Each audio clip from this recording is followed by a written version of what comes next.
Baik, yang kedua kata Rasulullah, walam yanqusul mikyal wal mizan. Penyakit kedua kalau kita lakukan, iaitu saat orang mulai mengurangi timbangan. Ini mengurangi timbangan ini dalam dunia muamalah, transaksi. Maksud mengurangi timbangan bukan hanya mengurangi timbangan dengan cara meletakkan besi atau apa yang membuat timbangan itu naik, tidak. Semua sistem kecurangan, walaupun tidak taruh besi itu disebut yang kusul mikyal, al-mutaffifin. Kita tidak kurangi timbangan dengan cara begitu, tapi kita bermain dengan cara yang lain. Yang intinya adalah mengambil manfaat sebanyak-banyaknya dengan modal yang sekecil-kecilnya. Terjadilah penipuan-penipuan. Termasuk mengurangi timbangan. Harga nasi Rp15.000 yang seharusnya untuk satu acara butuh 100 kotak. Harga nasi satu kotak 15.000. Tapi kita tulis dalam bon 25.000. Itu yang kusul mikyal. Panitia tanggungjawab. Yang 10.000 untuk apa? Ternyata untuk beli baju seragam bersama. Ternyata digunakan untuk masuk wang tambahan. Jadi mar'ab itu termasuk mutaffifin. Dan itu berbagai elemen terjadi, Pak. Hampir semua elemen terjadi. Jadi jemaah melakukan Allah Subhanahu wa taala, apa yang terjadi ketika orang sudah sampai pada masa seperti itu? Illa ukhizu bisinin wa syiddatil mu'unah. Kata Rasulullah, kalau sudah merajalela al-mutaffifin, maka Allah akan mengirimkan bala, iaitu dijadikan musim paceklik berkesinambungan. Orang susah panen, gagal, kemudian cuaca panas luar biasa, air susah didapatkan, hidup serba susah. Jadi kelaparan merata. Ini kalau sudah sampai merajalelanya penyakit ini. Ditambah kata Rasulullah, wa jawris sultan alaihim. Lalu kemudian ditambah dengan Allah izinkan para pemimpin menzalimi rakyatnya. Jadi pemimpin kita yang pilih, setelah kita pilih, dizalimi orang yang pilih. Subhanallah, Pak. Ini kan betul-betul maling kundang. Dibesarkan oleh ibunya, diberi susu oleh ibunya, kemudian dia hantam ibunya. Maka banyak pemimpin hari ini maling kundang. Paling kurang berterima kasih pada rakyat yang telah membuat dia bergaji 60 juta saja sudah okey.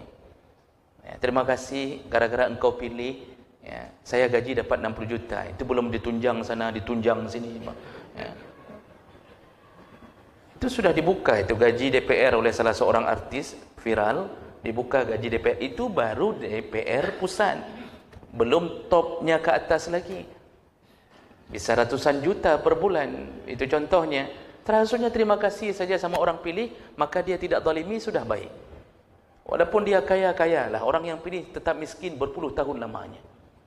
Tapi Masya Allah yang terjadi tidak begitu. Allah buat skenario akibat kita membiarkan atau melakukan maksiat dengan melakukan kecurangan pada jual beli dalam bentuk apapun, Allah izinkan mereka menzalimi. Jadi terfikir untuk menzalimi rakyat. Terfikir.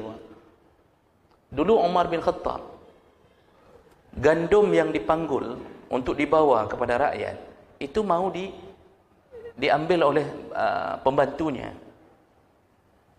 Siapa namanya? Lupa saya dalam hadis itu, Pak. Itu mau diambil pembantunya, mengatakan, tuanku, biarlah aku yang membawanya. Janganlah engkau. Engkau di situ presiden, dia fungsinya presiden di situ. Apa kata Umar? Engkau tidak akan mampu menanggung dosaku di hari kiamat nanti.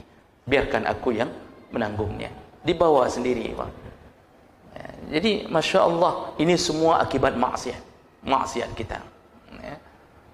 Makanya jangan heran hari ini kadang-kadang BBM ada, tapi di lapangan tidak ada.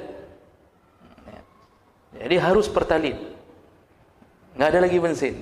Nanti tiba-tiba keluar pengumuman baru, jam 2 malam, pertalit hilang. Harus pakai pertama, uang dikuras. Rakyat bingung, apalagi yang terjadi. Padahal dia kita yang pilih, dia kita berharap demokrasi bisa dijalankan, walaupun itu sebenarnya bukan cara kita. Bukan gaya kita demokrasi, tapi kita berharap dari rakyat untuk rakyat. Tapi tidak terjadi. Nah, jemaah melakukan Allah, ini akibat apa? Kecurangan di dalam transaksi muamalah jual beli. Makanya hati-hati nih melanjutkan kehidupan seperti ini, melanjutkan kehidupan transaksi haram. Berikutnya, nah yang ketiga ini baru masuk ke dalam bab tentang zakat. Rasulullah mengatakan, walam yamna'u zakat amwalihim. Ketika satu penduduk negeri tidak lagi membayar zakatnya. Maksudnya enggak semua orang, sebahagian, tapi enggak dipaksa lagi. Artinya para pemimpin tidak lagi mengingatkan, para ulama tidak mengingatkan tentang zakat. Ketika orang mulai tidak membayar zakat, kedai-kedai melupakan zakat, lupa hitung berapa yang harus dibayarkan, para orang-orang bergaji lupa membayar zakat, yang punya sawah, yang punya kebun, jadi enggak ada lagi, enggak terfikir bayar zakat. Sedekah dia bayar, yang wajib enggak dia bayar.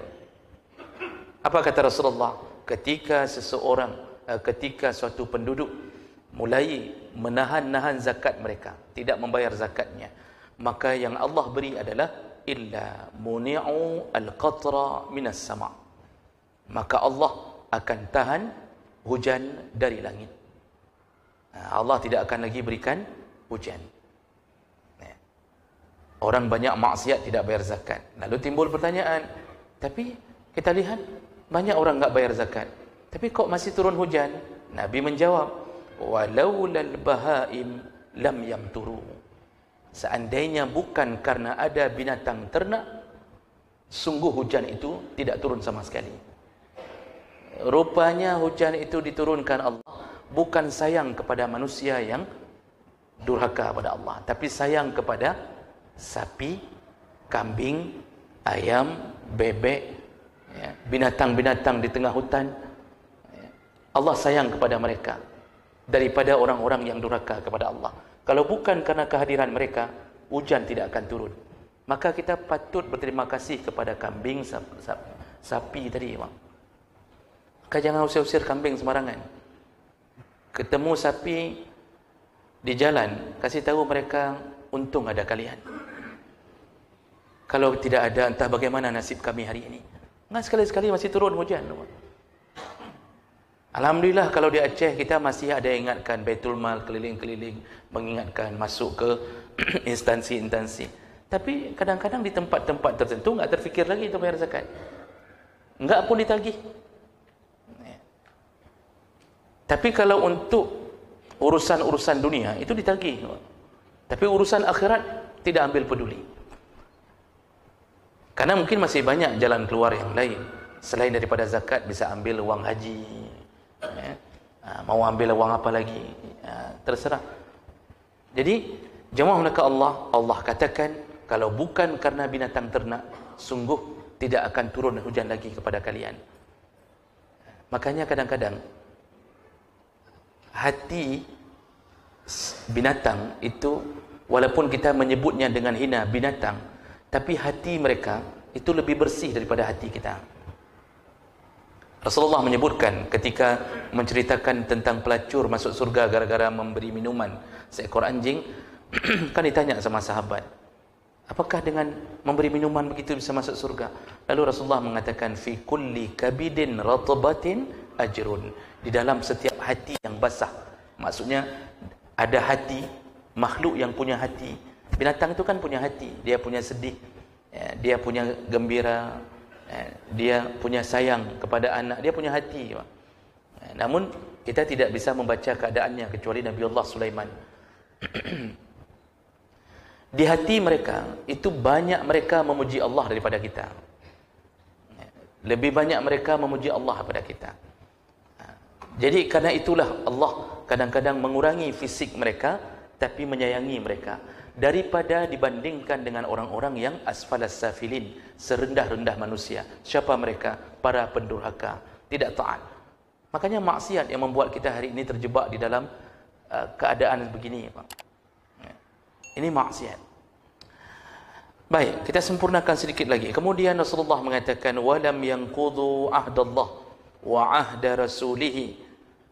Penyakit keempat yang akan membuat Allah menimpakan azab, iaitu orang-orang yang melanggar janji mereka kepada Allah dan kepada Rasul. Apa janji kita kepada Allah?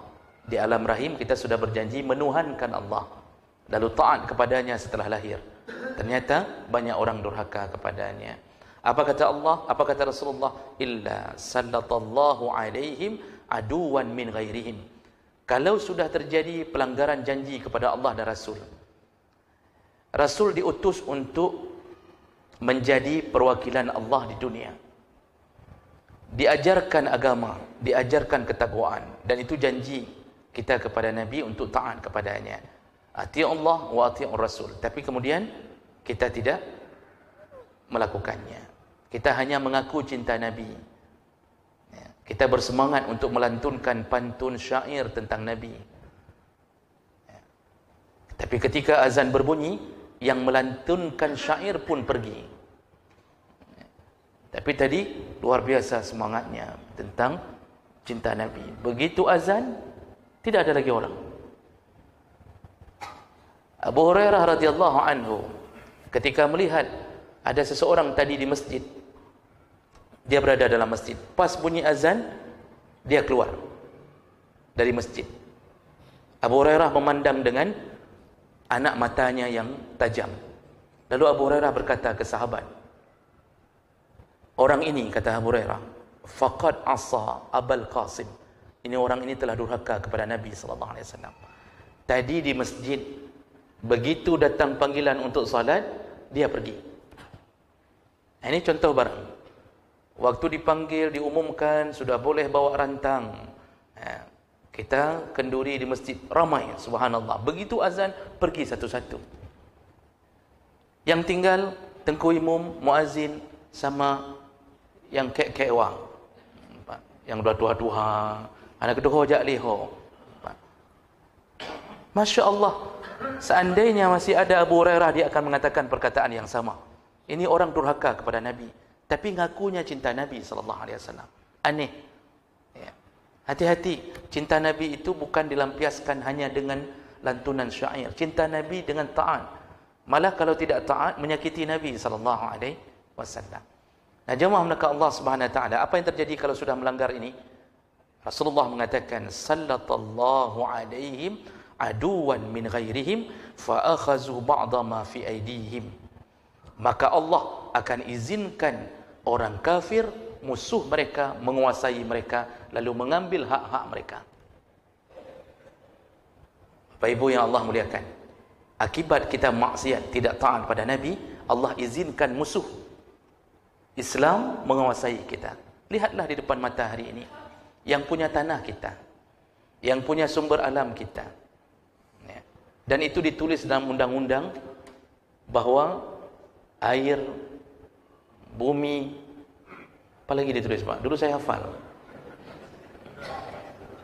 Pokoknya air, bumi, udara, entah apa, adalah milik Pak, ditulis di situ, lupa saya itu undang-undang itu. Milik negara. Tapi saya pernah bilang, tapi tidak dituliskan negara mana yang memilikinya. Dan ternyata buktinya negara luar yang memilikinya. Dan itu berada di tangan orang-orang kafir. Dan kita hanya bisa melihat, tidak bisa berbuat. Di bandara penuh, datang berombongan. Di tengah-tengah orang dilarang untuk berada di kerumunan, tapi ketika datang kerumunan dibiarkan. Dan tidak bisa berbuat apa-apa.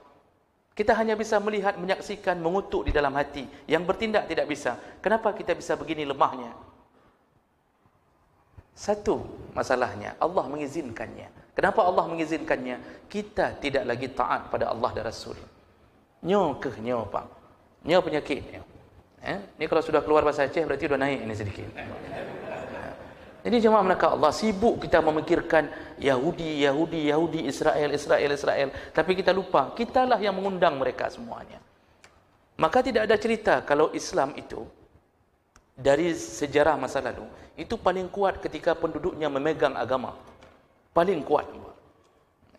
Maka dalam lintasan sejarah Abbasiyah, satu perempuan diganggu satu perempuan muslimah, oleh orang-orang kafir. Pada waktu itu disebutkan Nasrani, di dekat-dekat dengan Spanyol, saya lupa negaranya.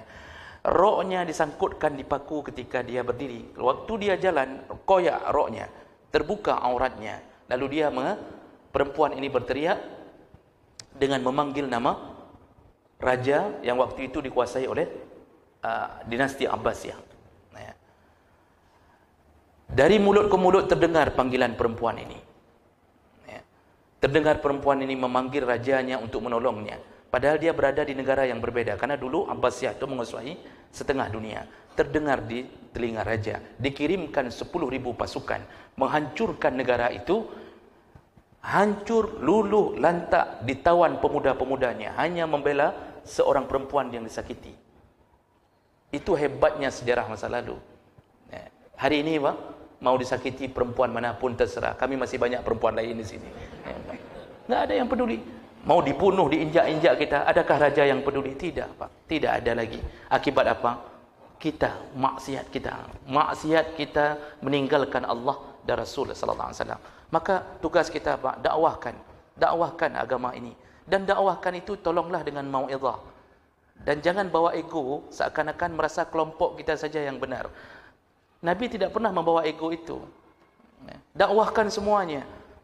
Kita ini dakwah mengajak orang ke surga, bukan menerakakan orang. Akibatnya kita enggak bersatu gara-gara itu.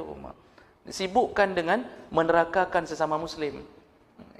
Ini tidak ada lagi persatuan antara kita karena munculnya ego-ego yang ada di kelompok-kelompok tertentu. Baik, yang keempat, Bapak cari sendiri di dalam hadis tadi. Yang kelima, baik, kita cukupkan. Inilah tentang pembahasan zakat. Semoga kita menjadi orang yang menunaikan zakat dan semoga Allah sayang kita dan dikumpulkan di dalam surganya insya-Allah. Subhanakallahumma bihamdik, asyhadu an la ilaha illa anta, astaghfiruka wa atubu ilaik. Wassalamu alaikum warahmatullahi wabarakatuh.